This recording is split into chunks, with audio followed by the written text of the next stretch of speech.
இரண்டாவதாக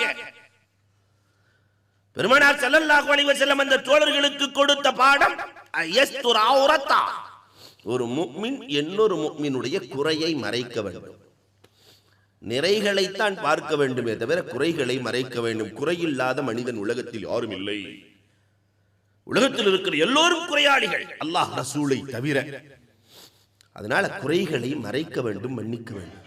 நபியுனா ஈசா அலைஹிஸ்ஸலாத்துடைய வரலாறுகளை சொல்வார்கள் அல்லவா? அவர்கள் போய் கொண்டிருக்கிறார்கள், ஒரு நாய் இறந்து கிடக்கிறது. ஹவாரியன்கள் எல்லாம் சொல்கிறார்கள், இந்த நாய் என்ன நாற்றம் அடிக்கிறது என்று பேசிக் கொண்டிருக்கிறார்கள். ஆனால் ஈசா அலைஹிஸ்ஸலாம் மட்டும் சொன்னார்களாம், அதனுடைய பல் எவ்வளவு வெள்ளையாக இருக்கிறது, அழகாக இருக்கிறது. ஏன் குறையை பார்க்கிறீர்கள்? அதில் இருக்கிற நிறைகளை பாருங்கள். அந்த பல் எவ்வளவு வெள்ளையாக இருக்கிறது என்று சொல்லி காட்டுகிறார்கள். குறை வேண்டாம்.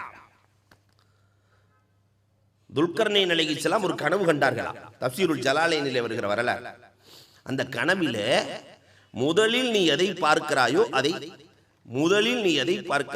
அதை சாப்பிட்டு விடு. கனவுல அல்லாஹ் சொல்றான். இரண்டாவது எதை பார்க்கிறாயோ அதை புதைத்து வைத்து விடு. மூன்றாவது எதை பார்க்கிறாயோ அதை பிடித்து வைத்துக்கொள். நாலாவது எதை பார்க்கிறாயோ அதை நீ நிராசையாக்காதே, அதை திருப்பி அனுப்பாத, நிராசையாக்காதே. ஐந்தாவது எதை பார்க்கிறாயோ அதை கண்டு ஓடிவிடு. கனவு முடிகிறது. மறுநாள் காலையில் பிஸ்மில்லான்னு முதல்ல கதவை திறந்து பார்த்தா ஒரு பெரிய மலைக்கோட்டையை பார்க்குறாங்க. அல்லாஹ் சொல்லியிருக்கா, முதல்ல எதை பார்க்குறியோ அதை சாப்பிட்டுன்னு. ரப்புல் ஆலமீனே, முதல்ல மலைக்கோட்டையல்லவா பார்த்துருக்கிறேன், இதை சாப்பிட சொல்லி நாம இருந்தால் என்ன செய்வோம்? ஒன்றும் பேசலை. துல்கர்னைன் அலைஹிஸ்ஸலாம் முன்னாடி போய், மலைக்கு முன்னாடி போய் உட்காந்து பிஸ்மில்லா சொல்லி ஆரம்பித்தாங்க. அந்த மலை சிறிதாக மாறியது, அமுதை போன்று மாறியது. சாப்பிட்டார்கள்.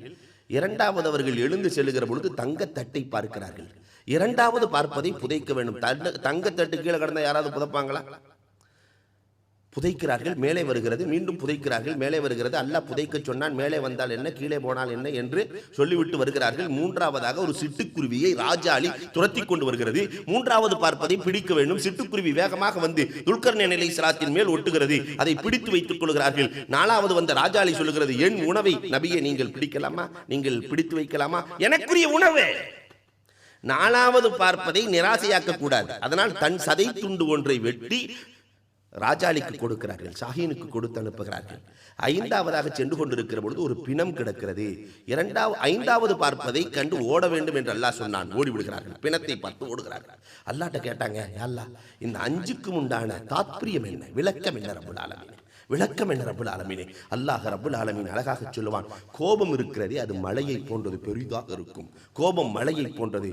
அது வருகிற பொழுது அதை மென்று விழுங்கி விட்டால், கோபத்தை மென்று விழுங்கி விட்டால் அமுதை விட சுவையாக இருக்கும். அதனால உட்கார்ந்துட்டு இருக்கும்போது கோபப்படும் போது வேகமா எந்திரிப்பான். எந்திரிச்சுட்டு இருக்கிறவன் கோபப்பட்டான குதிப்பான். கோபம் என்பது எரிமலை மாதிரி எழும். அதை பொறுமையோடு விழுங்கி விட்டால் அமுதை விட சுவையாக இருக்கும். துல்கர்னைன், நன்மைகள் என்பது தங்கத்தட்டு, அதை ரகசியமாகத்தான் செய்ய வேண்டும். துல்கர்னைன், நன்மை என்பது தங்கத்தட்டு, எல்லாத்துக்கும் தெரிகிற மாதிரி செய்யக்கூடாது. நாம் புதைக்க அல்லாஹ் அதை வெளியே கொண்டு வந்து விடுவான். துல்கர்னைன், நான் கொண்டு வந்து விடுவேன். மூன்றாவது சிட்டுக்குருவிகள் என்பது நல்லமல்கள். கிடைக்கிற நேரத்திலே, வாய்ப்பு கிடைக்கிற நேரத்திலே நல்லமல்களை பயன்படுத்திக் கொள்ள வேண்டும். மௌலூத் சபைக்கு வாய்ப்பு கிடைக்கிறதா, அல்ஹம்துலில்லாஹ் வந்துட வேண்டியது. சுன்னத்துக்கு வாய்ப்பு கிடைக்கிறதா, வந்துட வேண்டியது. ஸலவாத்து சொல்ல வாய்ப்பு கிடைக்கிறதா, செய்து கொள்ள வேண்டியது. நல்லமல்கள் நம்முடைய வீட்டுக்கு வந்த விருந்தாளிகள் பயன்படுத்திக் கொள்ள வேண்டும். நாலாவது, வருபவர்கள் யாரையும் நிராசையாக்க கூடாது. ஒண்ணுமே இல்லை, நல்ல வார்த்தைகளையாவது சொல்லி அனுப்ப வேண்டும். ஐந்தாவது, பிணம் இருக்கிறதே, கீபத், அடுத்தவர்களை குறை பேசுவது இருக்கிறதே, இது பிணம். யாராவது ஒருவரை குறை பேசினால் அவர்களை கண்டு ஓடிவிட வேண்டும். பெருமானார் ஸல்லல்லாஹு அலைஹி வஸல்லத்தினுடைய தோழர்களில் யாராவது ஒருவர் மற்றொருவரை குறை சொன்னதாக ஒரு வரலாறு இல்லை, ஒரு வரலாறு. அப்ப குறைகளை யார் மறைக்கிறார்களோ, மறந்து விடுகிறார்களோ, அங்கே சகோதரத்துவம் வளரும். பெருமானார் மூன்றாவதாக